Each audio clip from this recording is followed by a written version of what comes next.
जिस रात के ख्वाब आए वो ख्वाब। ये गज़ल जो आपने अभी सुनी, ये रफ़ी साहब की आवाज़ में नौशाद साहब ने फ़िल्म हब्बा खातून के लिए रिकॉर्ड करवाई थी। हालांकि ये फ़िल्म कभी रिलीज़ नहीं हुई, लेकिन इस गज़ल के साथ रफ़ी साहब का एक किस्सा जुड़ा है जिसे खुद नौशाद साहब ने अपनी ज़िंदगी में बयां किया था। दरअसल ये गज़ल रफ़ी साहब ने अपने इंतकाल से कुछ वक्त पहले रिकॉर्ड की थी और उस दौर में म्यूज़िक का दौर बदल चुका था। अजीब व गरीब गाने बन रहे थे। जब नौशाद साहब ने रफ़ी साहब को इस गज़ल की रिहर्सल्स के लिए बुलाया और ये गज़ल सुनाई, तो इसको सुनने के बाद मालूम नहीं क्यों रफ़ी साहब संजीदा हो गए और उनकी आंखों से आंसू छलक पड़े।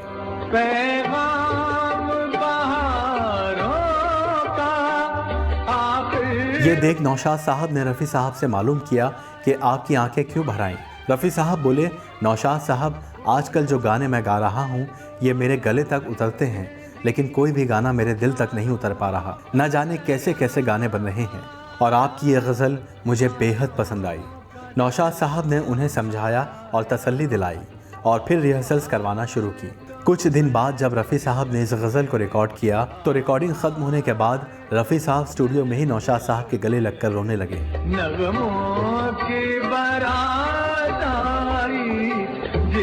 नौशाद साहब ने फिर उन्हें तसल्ली दिलाई और चुप कराया। थोड़ी देर बाद जब नौशाद साहब रफ़ी साहब को उनकी फ़ीस देने लगे तो रफ़ी साहब ने पैसे लेने से इनकार कर दिया। नौशाद साहब ने जब वजह पूछी तो रफ़ी साहब बोले, ये गाना गाकर मुझे जो खुशी मिली है वो पैसे से थोड़ी मिल सकती है। इस गाने ने मुझे इतनी खुशी दी है कि मैं आपसे इसके पैसे नहीं लूँगा, मैं पैसे नहीं लूँगा। ये कहते हुए रफ़ी साहब स्टूडियो से चले गए और इत्तफाक से रफ़ी साहब का नौशाद साहब के साथ ये रिकॉर्ड किया गया आखिरी गाना रहा। तकदीर मेरी जागी जन्नत में